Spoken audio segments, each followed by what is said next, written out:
You're watching The Globe. A Pakistani court has extended former Prime Minister Imran Khan's pre-arrest bail for 1 week.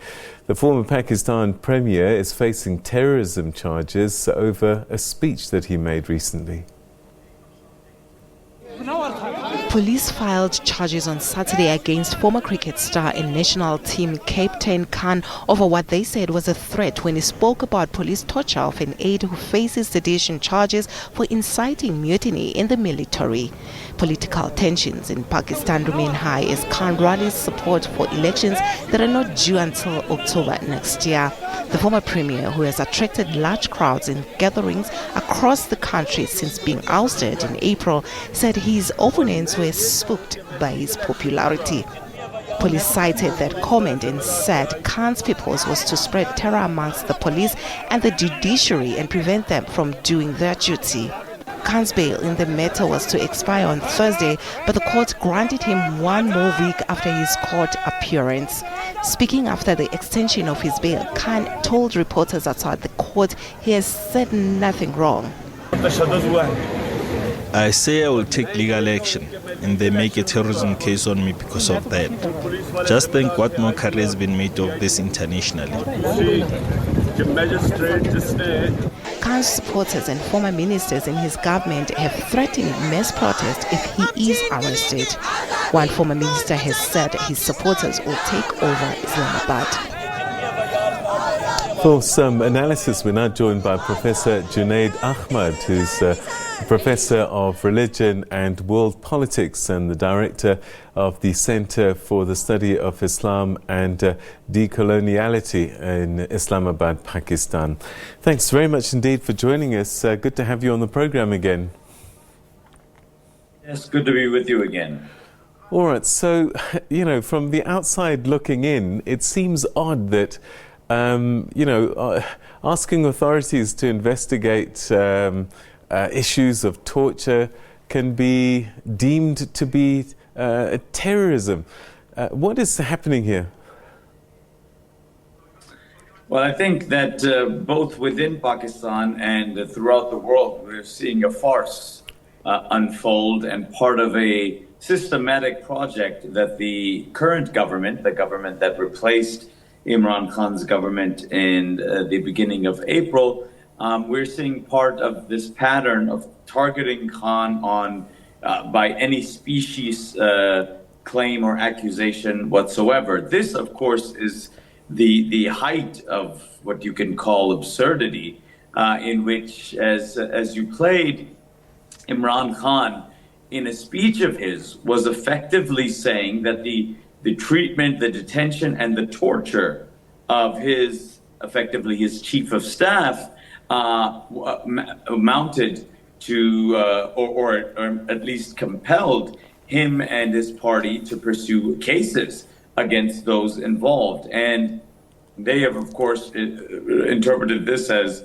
him calling for some type of armed rampage against the courts, against the legislature, and so on. So I think that it is seen as farcical, as comical, with, of course, the seriousness of claiming that his speech falls under what's known as the Anti-Terrorism Act, which is actually basically under the control of the military. So I think everyone sees this for what it is. That is the continuation of the targeting of Imran Khan to somehow get him out of the political scene. So it has very much politics written all over this. So that begs the question, who's pushing the buttons? Who's pressing the orders to have Khan go through this? Because one would think the police is independent, that the army is independent, and the executive is independent. Right, and I think that the main message that Imran Khan has been trying to promulgate and articulate is that actually none of these institutions are independent. That in fact, in particular, the way that he was ousted, it was the connivance of all of these dominant institutions in Pakistani society whether it's all of the traditional political elites, particularly the two political family dynasties of the Pakistan People's Party and the Pakistan Muslim League. The current Prime Minister Shehbaz Sharif is from that party, as well as the higher judiciary and, crucially, the military high command, and specifically the Chief of Army Staff, all egged on by Washington as part of this regime change operation. So Khan's position, of course, and many people, of course, we see now share that, is that these institutions are not independent. And in fact, all of them continue to connive with each other for one single objective, and that is to get perhaps the most popular Pakistani political leader in recent memory out of the political scene. So has an unintended consequence been that all they're doing is multiplying Khan's popularity? Absolutely. I think it's interesting that now you will read, even within the Western press and media, many that were quite enthusiastic when Khan was removed from power. You're reading them very frankly say that basically this is backfiring, that Khan is becoming even more popular than he ever was. And I think that there's a sense from the United States, from the United Kingdom, that these characters that they have now, transplanted there in Pakistan to run the government are doing a horrible job.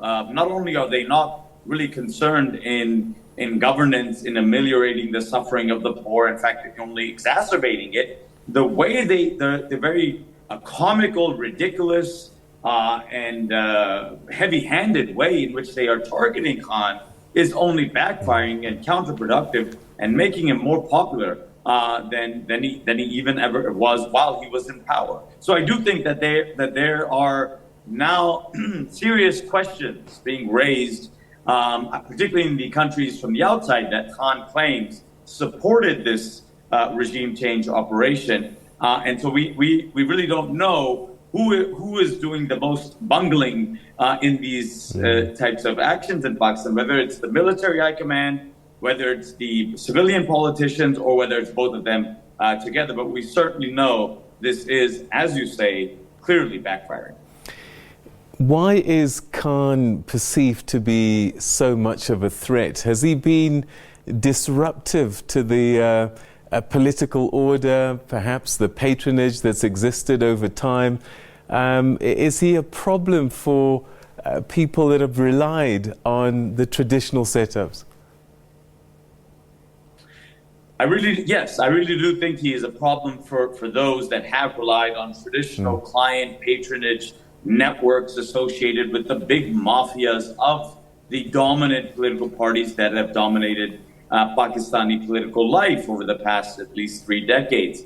Certainly, that is a major factor. On the other hand, one can say that while he was in power, he did not do much to address the concerns of the bulk of the population. He could have done much more. He made incredible mistakes.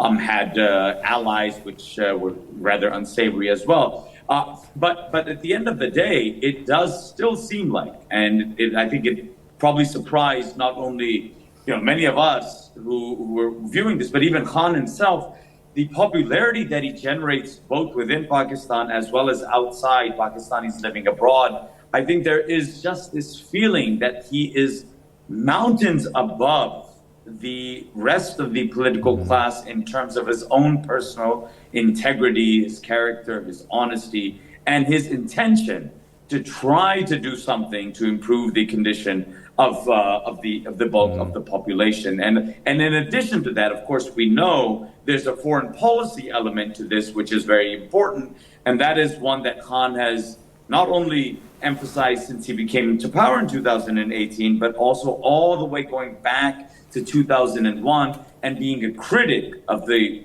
global war on terrorism, particularly the way it unfolded in Afghanistan and Pakistan, and continuing in that critique, in the sense that being opposed to war and being, saying that we will be friends with the United States in peace, but not in war. So I think that the foreign policy element as well, and the independent positions that Khan has taken, say something on the question of the Palestinians, have gotten him into a lot of trouble in both domestic and international quarters. So I often wonder when I see sports personalities, actors who were celebrated for something else before. We saw George Weah become president in Liberia, and I just wonder the attraction that the voters have towards Khan. Is it because he was their national hero on the cricket field, or has he sold the political person enough to the people? Undoubtedly, I mean the character, the leadership that he exhibited during his captaincy of the Pakistani cricket team and is leading that team to the World Cup victory. He was an icon. He was well respected by everyone, and particularly the youth at that time as well. But that was a long time ago as well. And so after that, again, something else for which he was deeply respected was his philanthropic activities, in particular, constructing the first absolutely free cancer hospital in all of Asia, named after his late mother, who died because of cancer. So his reputation, even before he entered politics in 1997, was very well respected. And I think that once he entered politics as well, it was a slow. We're talking about from 1997 to barely being able to win his own seat in parliament, to then actually having a mass political party, having young people get re-energized again, a different political consciousness emerging in the country that had not emerged for a long time. So many people did believe that, his leadership, his integrity, his character in other domains would not translate into the real messiness and dirtiness of the politics that we're used to in Pakistan. However, he has proven many of us wrong. He became prime minister, and he's still struggling, I think, to learn how to navigate these dirty waters of Pakistani politics. So what happens now? His pre-trial bail has been extended by a week. What happens after that week? And I wonder if the people that are causing him to experience all of this discomfort, how far can they take it given the sentiment on the ground? I really don't think so. I mean, I could be proven wrong, but I really don't think they can take it too far. I mean, even now, when there was this remote possibility, once this, what they call the FIR, First Investigation Report, was issued against Khan on a bunch of charges, ludicrous charges, and a feeble attempt to arrest him was impossible. His supporters, his fans were all on the streets defending him. So I really do not see a way to kind of go after him in this way, to detain him, to jail him in that way, without massive uprisings that we've been seeing consistently for the past many months. At this point, none of us have the magic crystal ball, but Khan's main objective and his supporters is to have elections be held right away as soon as possible, because this is, in his view, a discredited, illegitimate government that does not have the support of the population, and therefore elections need to be held, while the government and its military backers want to try to postpone those elections for as long as they can. So this is the real struggle that Pakistan confronts right now. All right, Professor Junaid Ahmad, great talking to you again. Thanks so much for your time. My pleasure. Thank you. All right, so there you have it, some commentary there from Pakistan. Imran Khan's pre-arrest bail has been extended by a week. There are many people in government trying to get him out of the picture, but all that it's doing is growing his popularity. We'll have to continue watching that story for you. Stay with us, you're watching The Globe.